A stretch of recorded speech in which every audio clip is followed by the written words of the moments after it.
like a normal day. It was like in the morning, basically, and there was a bunch of kids in the morning. Usually, there's usually buttloads of kids in the morning. I went in, and so I'm sitting there. It's just a normal day, just guarding the pool, and then this one kid decides to try to jump into the pool, like head first in a shallow area. So I'm sitting there like trying to stop the kid, but he does it anyway. Jumps in, smashes his face at the bottom. The kid has a bloody nose. I have to clean that up. I'm like, okay, well, what an idiot. I have to deal with this anyway. This happens. It just happens. And I'm like, okay, whatever. Let's get back to work now. And then there's another kid that decides, for some reason, he decides to jump off the side of the like the same thing as that kid, but somehow he manages to smack his chin on the edge of the pool deck.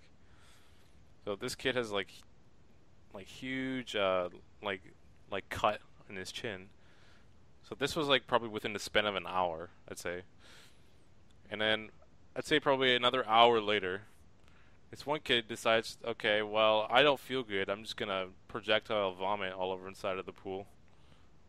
Oh, lovely, lovely. You could see like all the little pieces of food. I swear to God, the kid must have had like applesauce that morning or something. It was apples or something. Ooh. And I'm sitting there, I'm like, oh fuck, now I have to clean this shit. So I have to kick everyone out.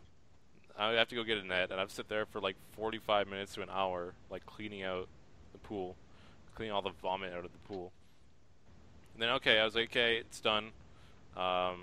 Pool's okay now. So let everyone back in like about an hour later, and take a walk around the deck. I'm like, okay, I'm just gonna take a walk around the deck, just make sure everything's okay and nothing, no other residue. And long behold, I find a magical, like 6-inch turd in the pool. Oh man! So one kid decided, yeah, to literally just shit out like a chocolate bar in the pool. The baby Ruth. Yeah. So I'm sitting there, I'm like, oh shit, literally. So I'm like telling my manager, okay, I need to get the net. There's poop in the pool. We have to shut down the pool. So I was sitting there getting the fucking, like, fishing out the fucking pool, poop out of the pool. And then I decided to go check the other pool, because it's like two pools. There's like an Olympic-sized pool, and then there's like a kiddie pool, I guess if you want to call it. Long and behold, there's another turd in the other pool too. So this was all in one day, in like the span of like probably like 3.5 hours, and I had to clean that out too, and that was a shitty day. Yeah. Oh shit. Reminds me of, there's this one time I remember in it was grade school. I don't remember what grade I was in at the time, but it was, I came in from recess and I went into the bathroom and I opened the stall. There was explosive diarrhea on the wall, on the like the back wall, the walls of the stall, on the toilet seat, on the floor, everywhere, but inside the toilet. How does that happen? Yeah, no, I don't understand it at all. I've been a victim of that too. I went to a camp and it was like smeared all over the stalls and everything, and I was like, yeah, fuck that. I'm gonna go just pee in the girls' washroom. So that's exactly what I did. I have two very different but somewhat entertaining. All right, so as a couple of years ago, about 2 years ago, I was an army cadet in England, because I live in London. If you can't tell by accent, I live in London, England, and we have army cadets everywhere. So I went to one of those, and I joined band camp. Now, one day in band camp. No, fuck it. I'm starting off this story like this. This one time at band camp,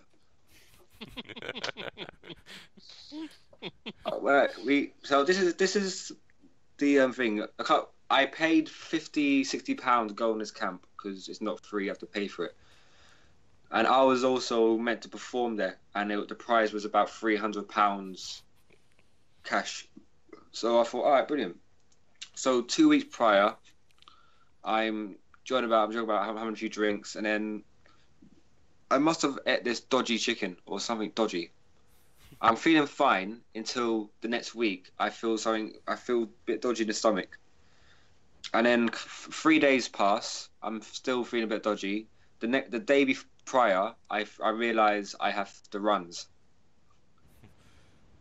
Now, I will admit this. In my head, I was like, I'm not missing this camp. So I go in the camp. Now, I don't know if you've ever tried walking or traveling with the runs. It doesn't work. Every fucking minute, you're doing that. Oh, for fuck's sake! And especially on the bus, because the bus ride to my base, my army base camp was 40 minutes on the bus. So that killed me. I finally found a toilet. I got off. I didn't need to go for a few hours, and I got there. This is how my day started. I got in the morning. Now this story is based around the whole day until we got to the camp. As I'm walking, I see my friend. I trip over and land on the road.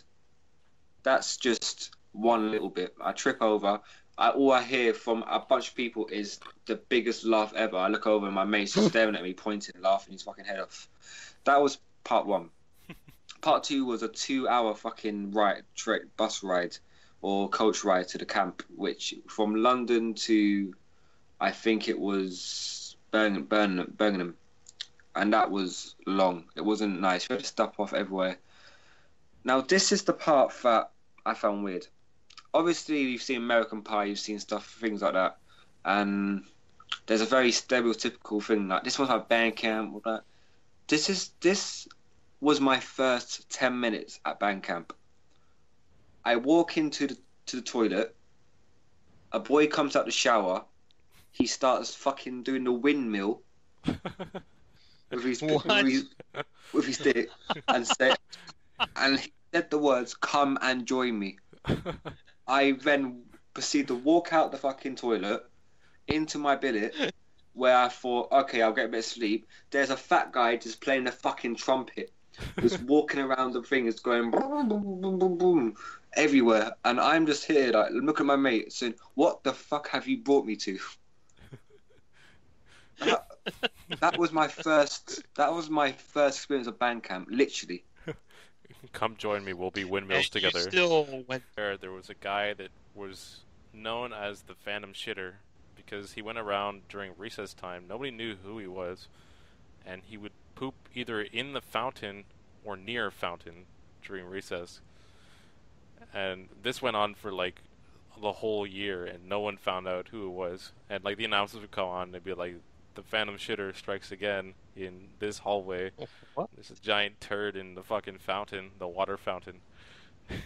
Oh, man. Yeah. Kind of reminds me of... Man, there was just some messed up shit that went down there. It's just stupid crap, you know? I remember the guy who was responsible for building security, he would ask me to pull security footage from time to time, and you know, he would say, on this day between this and this time, whatever, and I pull the footage and I would just go, "Oh my, what the fuck happened here?"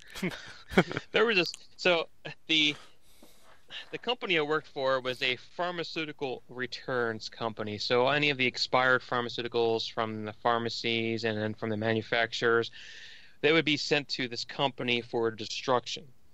So anything that was not expired, though, would have to be held in our warehouse for a period of time. So one of the stories I want to say is, you know, these are just short stories, but in the shipping area of the warehouse, I guess, where they had a bunch of stuff up on racks and whatever, just sitting there for a little while before it got shipped out. I pulled this video footage for the guy in security because of an incident that happened, right? There was a guy in a lift, and he was probably 4 stories high in this lift, right? He had a hammer, and he was beating on the rack with the hammer. The rack collapsed and fell into his lift. Oh. What the hell were you thinking, dude? Wow. Oh my god. Luckily, it didn't knock the lift over and cause a domino effect or anything like that. He got pretty fucked up, but he survived the ordeal. But it's just like, what the hell? Then there was this other time I remember where there was this what was called the sked cage, it was all the scheduled drugs like the C2s, the C5s, and there was a supervisor in there, and she was using a